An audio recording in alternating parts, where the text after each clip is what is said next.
नमस्कार भक्तों, चैनल पर आपका बहुत बहुत स्वागत है। श्री शिवाय नमस्तुभयम। हर हर महादेव। दोस्तों, इस वर्ष की जो होली है बेहद ही खास और बेहद ही सुंदर है। क्यों बेहद ही खास, बेहद ही सुंदर है, इसके पीछे का मैं कारण बताता हूं। क्योंकि दोस्तों, 13 मार्च को होली का दहन, 14 मार्च को रंग उत्सव मनाएंगे। जो लोग साधक हैं, जैसे कि तंत्र क्रिया जानते हैं, जो लोग जैसे मंत्र सिद्ध करना चाहते हैं, या फिर जो लोग जैसे कि आध्यात्मिक क्षेत्र से जुड़े हैं, उनके लिए शुक्रवार बहुत ही ज्यादा इस वर्ष शुभ रहेगा 2025 में। तो होली के दिन दोस्तों शुक्रवार है, और शुक्रवार के समय अगर कोई भी क्रिया कर रहे हैं, कोई भी उपाय को अपनाते हैं, या फिर कोई भी जो क्रिया होती है उसे अगर आप अपने जीवन में अनुसरण करते हैं तो आपको जरूर लाभ मिलेगा। चाहे ध्यान आकर्षित करने के लिए हम वीडियो में जो उपाय बता रहे हैं वो उपाय करें, चाहे दोस्तों आप जो है धन खींचने वाले यंत्र को भी इस दिन सिद्ध कर सकते हैं, मंत्र को सिद्ध कर सकते हैं। वीडियो में अच्छी से अच्छी जानकारी बताया हो तो इस वीडियो को ध्यान से देखिए, ध्यान से सुनिए, आपको समझ में आएगा। और दिल खोलकर आप सच्चे दिल से कमेंट बॉक्स में लिख देना राधे राधे, जय श्री कृष्ण। क्योंकि होली श्री कृष्ण को अति प्रिय है, तो वीडियो के अंत तक बने रहे। होली का त्योहार जश्न का त्योहार होता है, इसलिए इस दिन विशेष रूप से खान पान, नृत्य, गायन यह सब किया जाता है। होली का महत्व हमारे जीवन के हर पहलू में यह हमें यह महसूस कराता है, क्योंकि इस दिन हम अपने मतभेदों को भूल जाते हैं और त्योहार की खुशी को साझा करते हैं, एक दूसरे को गले लगाते हैं। दोस्तों, भारत में होली का त्योहार सभी के जीवन में बहुत सारी खुशियां, यह सब खुशियों का रंग भरने का काम करता है, लोग के जीवन को रंगीन बनाने का काम करता है। आमतौर पर जो होली का त्योहार है, इससे रंग महोत्सव भी कहा जाता है। यह लोगों के बीच में एकता का प्यार लाता है, इसे प्यार का त्योहार भी कहा जाता है। दोस्तों, होली के दिन कुछ ऐसे कार्य जिन्हें नहीं करना चाहिए इस वीडियो में बताऊंगा। और आज इस वीडियो में होली की राग के जबरदस्त 10 गुप्त एवं चमत्कारिक प्रयोग बताऊंगा, जो प्रयोग जानने के बाद आप भी होली की रात को अपने घर में रखना शुरू कर देंगे। दोस्तों, भारत के कई प्रदेशों में होली कास्ट के शुरू होने पर एक पेड़ की शाखा काट करके उस पर रंग बिरंगे कपड़े के टुकड़े बांधे जाते हैं। कई प्रदेशों में और उस शाखा को जमीन में गाड़ करके उसके नीचे मदमस्त होकर के लोग गाते बजाते हैं, होली उत्सव का पर्व मनाते हैं। मैं आप सभी लोगों को बताना चाहूंगा, जिस प्रकार दीपावली में दीपों की उष्णता से, तेल की गंध से चतुर्मास के संचित जो कीटाणु होते हैं यह सब नष्ट हो जाते हैं, उसी प्रकार शीतकाल में संचित कीटाणु होली की जलती अग्नि के प्रभाव से नष्ट हो जाते हैं, गुलाल आदि की गंध से नष्ट हो जाते हैं। गाते हैं हम तेज आवाज में। होली के दिन हम जब गान बयान करते हैं तो गले का व्यायाम भी होता है। दोस्तों, आइए इस वीडियो में जानते हैं कि होली की राग के कौन कौन से प्रयोग किए जाते हैं। मैं आप लोगों को बताना चाहूंगा। होली की रात कब प्रयोग बताने के बाद यकीन मानिए आप भी होली की राख को रखना शुरू कर देंगे। और यह फिर कोई साधारण राख नहीं है, ऐसा माना जाता है। होली का माता को ब्रह्मदेव का आशीर्वाद प्राप्त था। होली चाहे तो किसी को भी भस्म कर सकती थी। अगर आप चाहे तो होली की रात को अपने घर में रखते हैं तो यह बड़ी से बड़ी आपके घर में किसी भी प्रकार की नकारात्मक शक्ति हो उसे भस्म करने का काम करेगी। चलिए इस समय आप लोग को 10 एवं चमत्कारिक प्रयोग बता दूं। इससे पहले आप सभी लोगों से निवेदन करना चाहूंगा, वीडियो पसंद आएगी तो वीडियो को लाइक जरूर करना और इस वीडियो को अपने फायदे के लिए पूरा जरूर देखना। क्योंकि दोस्तों, अधूरा ज्ञान हमेशा खतरनाक साबित होता है। मन में कोई डाउट है, कोई क्वेश्चन है तो कमेंट बॉक्स में बिल्कुल ही पूछे, आपकी मदद की जाएगी। हमारा चैनल आप सभी दर्शकों का परिवार है। तो दोस्तों, यदि कोई व्यक्ति निरंतर बीमार रहता है और काफी दवा कराने के बावजूद भी रोग में कोई लाभ नहीं हो रहा है, तो होली दहन के समय देसी घी, 2 लौंग, 1 बताशा, 1 पान का पत्ता, इन सभी वस्तु को होली जलाने वाली आग में डाल देना है और अगले दिन होली की रात को रोगी के शरीर पर आपको लगाना है। तत्पश्चात गर्म जल से स्नान कराना है। तो इस उपाय से रोगी शीघ्र ही स्वस्थ हो जाएगा। कोई व्यक्ति अभिचार कर्म करता है, जैसे आपके ऊपर टोना जादू करता है, मारण है, विद्वेषण, उच्चाटन है, सम्मोहन है, वशीकरण है, इसे तांत्रिक क्रिया कहा जाता है। तो अगर कोई व्यक्ति आपके ऊपर में तांत्रिक क्रिया करता है तो आपको करना क्या है? होली दहन के समय में देसी में 2 लौंग, 1 बताशा, 1 पान का पत्ता, इन सभी वस्तु को होली की आग में डालना है और बोलना है कि हमारी यह समस्या दूर हो जाए, जैसे टोना है यह दूर हो जाए, इस प्रकार से प्रार्थना करनी है। इसके बाद प्रातःकाल सुबह आपको होली की राख को लाना है और इसे पूरे शरीर पर आपको लगा लेना है और गर्म जल से आपको स्नान करना है। तत्काल आप देखेंगे आपके ऊपर में क्या तंत्र विकार, टोना जादू, भूत प्रेत, यह सब भस्म हो जाएंगे और आप स्वस्थ हो जाएंगे। यदि किसी माता बहन का पति दूसरी महिला के संपर्क में रहता है तो आप होली पर उपरोक्त सामग्री, जैसे अभी हमने आप लोगों को ऊपर जो सामग्री बताई है, उपरोक्त सामग्री आपको लेनी है और 7 बार होली की जलती आग की आपको परिक्रमा करनी है। परिक्रमा करते समय गोमती चक्र अपने पति का नाम लेकर के आपको आग में डाल देना है। अगर आप ऐसा करते हैं तो अगर आपका पति किसी दूसरी महिला के संपर्क में है, वह बिल्कुल ही वापस आ जाएंगे, उनके संपर्क को छोड़ देंगे। और हाँ, अगर आपको ऐसा प्रतीत होता है कि किसी ने आपके ऊपर तांत्रिक प्रयोग करवा दिया है, तो आप होली का दहन के समय देसी घी में 2 लौंग, 1 बताशा, 1 पान का पत्ता, थोड़ी सी मिश्री, इन सभी वस्तु को होली जलने वाली आग में डाल देना है। अगले दिन होली की रात को चांदी के ताबीज में भर करके गले में धारण कर लेना है, तो तांत्रिक प्रभाव बिल्कुल ही निष्क्रिय हो जाएगा। यदि कोई व्यक्ति आपका लिया हुआ धन वापस नहीं कर रहा है, तो आप होली जलने वाले स्थान पर, जहां पर होली जलाई जाती है, उस स्थान पर अनार की लकड़ी से उस व्यक्ति का नाम लिखना है। किसमें लिखना है? भोजपत्र में लिखना है और होलिका माता से अपना धन वापसी का निवेदन करते हुए उस नाम पर थोड़ा सा गुलाल उस पर छिड़कने के बाद आपको होली की आग में डाल देना है। बिल्कुल ही आपका धन वापस मिल जाएगा। दोस्तों, अगर आप किसी से शत्रुता समाप्त करना चाहते हैं तो होली का दहन के अगले दिन उसी स्थान पर रात्रि 12 बजे जाकर होली जलने वाले स्थान पर अनार की लकड़ी से भोजपत्र पर उस शक्ति का नाम लिखना है। फिर उसे बाएं हाथ से मिटा देना है। उस स्थान की थोड़ी सी राख लाना है और अगले दिन उस व्यक्ति के सिर पर उस राग को डाल देना है। तो ऐसा करते हैं तो व्यक्ति आपके प्रति शत्रुता का जो भाव रखता है, दुश्मनी का भाव रखते हैं, वह समाप्त हो जाएगा। और भी इसके जबरदस्त चमत्कारिक एवं गुप्त प्रयोग बताऊंगा। वीडियो को आधे बीच में छोड़ करके नहीं जाना है। यह वीडियो 10 मिनट की बन वाली है। 10 मिनट की जानकारी आपके जीवन को बदल करके रख देगी। यदि आपकी जमपत्री में कोई ग्रह दूषित हो तो आप होली दहन के समय देसी घी में 2 लौंग, 1 बतासा, 1 पान का पत्ता, इन सभी वस्तु को होली जलने वाली आग में डाल देना है और अगले दिन उस रात को लाकर के सर्वार्थ सिद्ध योग में, अब ग पर भी सर्च करके देख लेना कि होली का दहन के समय और होली का दहन के दिन सर्वार्थ सिद्ध योग कितने बजे हैं। होली का दहन की सुबह, ठीक है, तो सर्वार्थ सिद्ध योग में इसे शुद्ध करके बहते जल में प्रवाहित कर देना है। होली की राग को सर्वार्थ सिद्ध योग में प्रार्थना करना है, इसके बाद शुद्ध जल में बहा देना है। तो यदि आपकी जम पत्रिका में कोई ग्रह दूषित है, आपको नुकसान कर रहा है, नुकसान करना बंद कर देगा। अगर आपको राजपक्ष से बाधा आ रही है तो आप होलिका के उल्टे फिर प्रारंभ करें।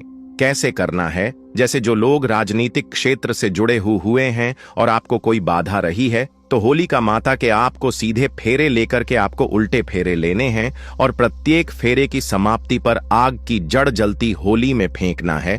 आग किसे बोलते हैं? मदार के पौधे को, जिसे हम अकबर के नाम से जानते हैं। तो मदार के पौधे की जड़ जलती होली की आग है, उसमें आपको फेंकने हैं और उल्टे फेरे लेने हैं। और कितने फेरे लेने हैं? 7 फेरे लेने हैं। तो इस उपाय को करने से आपको राज्य पक्ष में, राजनीतिक क्षेत्र में जो परेशानी आ रही है, सारी बाधाएं समाप्त हो जाएंगी। दोस्तों, वास्तु दोष से मुक्ति पाने के लिए होली दहन के अगले दिन आप सर्वप्रथम अपने इष्ट देव को गुलाल अर्पित करें। अपने निवास के ईशान कोण पर पूजन करके गुलाल चढ़ाएं और आपको प्रार्थना करनी है।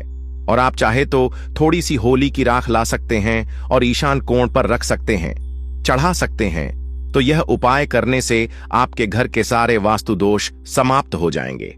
दोस्तों, यदि किसी के ऊपर में कोई भय का साया है, तो वह होली पर एक नारियल, एक जोड़ा लन, पीली सरसों, इन सभी वस्तु को लेकर के पीड़ित व्यक्ति के ऊपर से 21 बार उतारा करें और होली की अग्नि में डाल दें।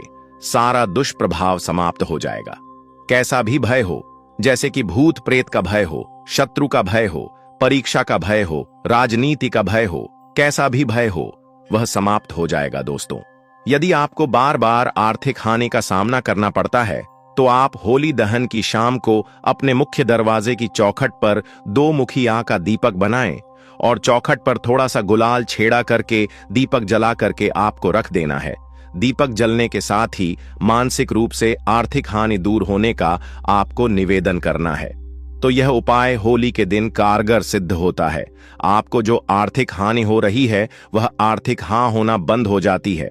चलिए 2 प्रयोग और बता दो, इसके बाद वीडियो समाप्त करूंगा। दोस्तों, किसी बालक अथवा बड़े को शीघ्र ही नजर लगती है तो होली दहन के समय देसी घी में 2 लौंग, 1 बतासा, 1 पान का पद, इन सभी वस्तु को होली जलने वाली आग में डाल देना है और अगले दिन होली माता को प्रार्थना करने के बाद होली की राख लाना है और इसे तांबे या चांदी के ताबीज में भरकर के गले में धारण कर लेना है। धारण करते ही नजर दोष लगना बंद हो जाएगा। कोई कितना भी बड़ा तांत्रिक आपको नजर क्यों ना लगा ले, वह नजर नहीं लगेगी। और एक अंतिम उपाय बताना चाहूंगा होली की राख का। दोस्तों, ऐसा माना जाता है होली की राख को लाल कपड़े में बांध करके, होली की थोड़ी सी राख को लाल कपड़े में बांध के अगर आप अपने धन स्थान पर रखते हैं तो ऐसा माना जाता है यह धन की जावक को रोकता है, अर्थात आपके अत्यधिक खर्च को रोकता है, और यह धन की आवक को बढ़ाता है, अर्थात यह सभी ओर से धन को आकर्षित करता है, धन को खींचने का काम करता है। ऐसा भी माना जाता है नित्य होली की थोड़ी सी राख खाने से हमें अन्य प्रकार की जो व्याधि होती है, जैसे कि कोई रोग है, भयंकर रोग जो ठीक नहीं हो पा रहे हैं, ऐसे रोग भी ठीक होते हैं। और होली की राख कर नित्य तिलक लगाने से अगर कार्य सभा में जाना हो या फिर आप जिस क्षेत्र में जा रहे हैं आप चाहते हैं कि उस कार्य में आपको सफलता मिले, तो होली की राख का तिलक लगा करके जाइए। होली की राख और सफेद चंदन दोनों को मिला लीजिए और तिलक लगा करके जाइए। उस क्षेत्र में आपको सफलता जरूर मिलेगी। अगर आप चाहते हैं कि लोग आपकी को माने, लोग आपके अनुरूप चले, आपके वशीभूत हो जाएं, तो होली की राख का तिलक लगा करके जाएं। लोग आपकी बात मानेंगे, आपके वशीभूत हो जाएंगे। तो आशा करता हूं कि होली की राख के जो 10 एवं जो गुप्त और भी इसके अनेक प्रयोग बताया हो, वह प्रयोग आपके जीवन में कल्याणकारी साबित एवं मंगलमय साबित जरूर होंगे। दोस्तों, दम है तो होली के दिन रात 12 बजे इस पौधे को छू कर आ जाना है। छप्पर फाड़ धन बचेगा। दुनिया का कोई व्यक्ति आपको धनवान बनने से नहीं रोक पाएगा। दोस्तों, होली के दिन यह 5 पद जागृत अवस्था में होते हैं और एक पौधे को स्वयं भगवान नरसिंह ने, अर्थात स्वयं नारायण ने, जब हिरण्यकश्यप का वध किया, असुर का वध किया, तो उन्हें आशीर्वाद दिया कि होली के दिन मैं तुम पर निवास करूंगा। दोस्तों, के पूर्व संध्या में होली का दहन किया जाता है और इसके पीछे एक प्राचीन कथा भी है कि द्वितीय का पुत्र हिरण्यकश्यप भगवान विष्णु से घोर शत्रुता रखता था। उसने अपनी शक्ति के घमंड में आकर के स्वयं को ईश्वर कहना अपने आप को शुरू कर दिया और अपने राज्य में घोषणा कर आदि की केवल उसी की पूजा की जाएगी और अपने राज्य में यज्ञ होती है। देवी देवताओं की पूजा करवाना बिल्कुल ही बंद कर दिया और संत पुरुषों को प्रताड़ित करने लगा। दोस्तों, हिरण्यकश्यप का पुत्र भक्त प्रहलाद भगवान विष्णु का परम भक्त था। पिता के लाख कहने के बावजूद भी भक्त प्रहलाद विष्णु की भक्ति में लीन रहता था। हिरण्यकश्यप ने अपने पुत्र को मारने की भी कई बार कोशिश की, कई बार योजना बनाई, परंतु भगवान स्वयं उनकी रक्षा करते थे। उसका बाल भी बांका नहीं कर पाया। असुर राजा की बहन होलिका को भगवान शंकर ने एक ऐसी चादर दी थी जिससे ने पर अग्नि उसे जला नहीं सकती थी, और इसका नाम क्या था? होलिका। होलिका उस चादर ओढ़कर प्रहलाद को गोद में लेकर के चिता पर बैठी थी। दोस्तों, दिव्य योग से प्राचीन समय की बात है। दिव्य योग से वह चादर ओढ़कर भक्त प्रहलाद के ऊपर आ गई और होलिका के ऊपर से निकल गई, जिससे भक्त प्रहलाद की जान बच गई और होलिका माता जल गई। होलिका दहन के दिन होली जलाकर के होली का नाम, दुर्भावना का अंत और भगवान द्वारा भक्त प्रहलाद की रक्षा का जश्न मनाया जाता है। चलिए दोस्तों, मैं आप लोगों को इस वीडियो के माध्यम से बताने का प्रयास करूंगा कि ऐसा कौन सा पौधा है जिसे होली के दिन आपको स्पर्श करके आना है, छू करके आना है। और इस पौधे को स्वयं नरसिंह देव ने आशीर्वाद दिया था। कैसा आशीर्वाद दिया था, थोड़ा सा कथा के माध्यम से बता दो दोस्तों। वीडियो में आगे बढ़ने से पहले, जानकारी बताने से पहले सभी लोगों से निवेदन करना चाहूंगा, अभी तक वीडियो को लाइक नहीं किया है तो वीडियो को लाइक जरूर करना, चैनल को सब्सक्राइब करना, साथ ही साथ इस वीडियो को ज्यादा से ज्यादा शेयर करना। हमारा चैनल आप सभी दर्शकों का परिवार है। आप हमारी वीडियो को देख रहे हैं, आप हमारे विवश नहीं बल्कि आप हमारे परिवार का हिस्सा है। आप हमारे परिवार के लोग हैं। जो भी मन में डाउट है, जो भी समस्या है, जो भी प्रॉब्लम है, कमेंट बॉक्स में बिल्कुल ही पूछिए। ऑनलाइन आने पर हमारे द्वारा या हमारी टीम के द्वारा बिल्कुल ही आपकी मदद की जाएगी। और हां, कमेंट बॉक्स में ओम नमो भगवते वासुदेवाय नमः लिखना ना भूले। और आप चाहे तो हैप्पी होली भैया भी लिखा सकते हैं। तो दोस्तों, जिस पौधे के बारे में बताने जा रहा हूं, इस पौधे को स्वयं नरसिंह देव ने आशीर्वाद दिया था। जब भगवान नरसिंह हिरण्यकश्यप को मार दिया तो देखिए, असुर रूपी हिरण्यकश्यप को मारने के बाद, क्योंकि भगवान ने नाखून के माध्यम से हिरण्यकश्यप को नरसिंह देव ने मारा था और भगवान नरसिंह जी के नाखून में है। कश्यप को मारने के बाद असुर रूपी रक्त उनके हाथ में बहुत ही खुजली करने लगा। जब रूपी रक्त उनके हाथ में खुजली करने लगा, प्रभु नरसिंह के हाथ में खुजली करने लगा, तो नरसिंह जी ने अपनी खुजली को शांत करने के लिए एक वृक्ष है, जिस वृक्ष पर अपने नाखून को गाड़ दिया। इससे नरसिंह जी की खुजली तो शांत हो गई, लेकिन वह वृक्ष दर्द से करने लगा।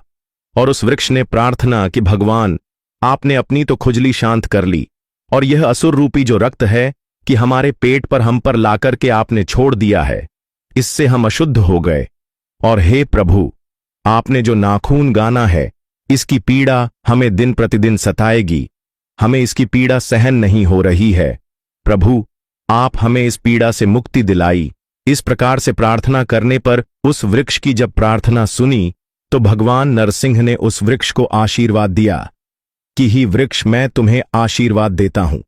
जब भी होली का समय आएगा, होलिका के दिन और पूर्णिमा के दिन मैं तुम पर निवास करूंगा। और पूर्णिमा के दिन और होलिका के दिन जो होली जलाई जाए, होलिका के दिन, उस दिन इस वृक्ष पर स्वयं भगवान नरसिंह माता पद्मा के साथ में, अर्थात माता लक्ष्मी जी के साथ में निवास करते हैं। दोस्तों, ऐसा माना जाता है कि इस दिन अगर सच्चे मन से, पूरे भाव के साथ इस वृक्ष से प्रार्थना की जाए, इस वृक्ष से निवेदन किया जाए, तो आपकी सभी प्रकार के पाप है, दोष है, कष्ट है, कला है, उसे समाप्त कर देंगे। लेकिन इस वृक्ष को छूने से पहले कुछ नियम है। इन नियमों का पालन करना जरूरी है और आपको इसका 100% लाभ ही मिलेगा। दोस्तों, इस वृक्ष को छूने से पहले आपको अपने घर से एक नारियल लेकर जाना है और 5 बताशे लेकर के जाना है। करना क्या है, आपको 5 बताशे लेने हैं और एक नारियल लेना है और एक लाल रंग का कपड़ा लेना है।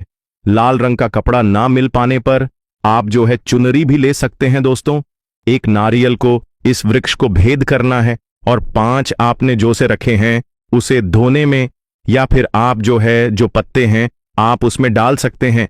एक पत्ते का दोना बना लीजिए और इस वृक्ष के नीचे रख दीजिए 5 बताशे को, और आपको एक नारियल को भेद करना है। आप चाहे तो 5 अगरबत्ती जला करके वहां पर रख सकते हैं और इस वृक्ष से प्रार्थना करना है कि हे वृक्ष राज, आप हमारी गरीबी है, आप हमारी समस्या है, आप हमारी निर्धनता है, इसे दूर करें, क्योंकि आज आपके ऊपर माता लक्ष्मी तथा भगवान नारायण रूपी जो नरसिंह है, यह निवास करते हैं। मैं आप दोनों दिव्य शक्ति से निवेदन करता हूं, आप पर जो देवी शक्ति है, सबसे प्रार्थना करता हूं कि कृपया आप जो है पूर्ण रूप से हमारी गरीबी को, हमारी समस्या को, हमारी परेशानी को, जीवन में चल रही तकलीफ है, उसे आप दूर करें। इस प्रकार से आपको निवेदन करना है। और करना क्या है कि इसके एक फल को लाल कपड़े में आपको बांध करके ले आना है। एक फल को लाल कपड़े में बांध करके ले आना है। और जब आप इसके एक फल को लाल कपड़े में बांध करके लाए, तो उस समय इतना ध्यान रखना है कि पीछे मुड़ करके आपको नहीं देखना है। साथ ही साथ जब आप इस वृक्ष को एक नारियल भेंट करें। 5, आप जो है बतासे भेंट करें तो उस समय इस बात का ध्यान रखना कि भेंट करने के बाद तत्काल इस वृक्ष को नहीं छूना है। इस वृक्ष को प्रणाम करना है। इस वृक्ष में निवास करने वाले देवी शक्ति को प्रणाम करना है। इसके बाद बोलना है कि हे वृक्ष, मैं आपको छूने जा रहा हूं। कृपया मेरे अंदर में जितनी भी अलक्ष्मी है उसे आप खींच नहीं लीजिए। ववा, आप मुझे लक्ष्मी प्रदान करें। मेरे अंदर के जितने भी अवगुण हैं आप उसे खींच लीजिए और आप मुझे सगुण प्रदान करें। मेरे अंदर के जितने पाप हैं सबको खींच चाहिए और आप मुझे पुण्य प्रदान कर, क्योंकि इसे भगवान नरसिंह देव का आशीर्वाद प्राप्त है कि कोई भी व्यक्ति इस वृक्ष को छुए उनके सारे पाप होली के दिन स्वयं यह वृक्ष खींच लेगा और उसे पुण्य आत्मा बना देगा। तो इस वृक्ष से इस प्रकार से आपको प्रार्थना करना है, फिर इस वृक्ष को छूना है। दोस्तों, इस वृक्ष का नाम है गुलरजीहा। दोस्तों, गुलर वृक्ष के बारे में मैं आप लोगों को कई बार जानकारी बता चुका हूं।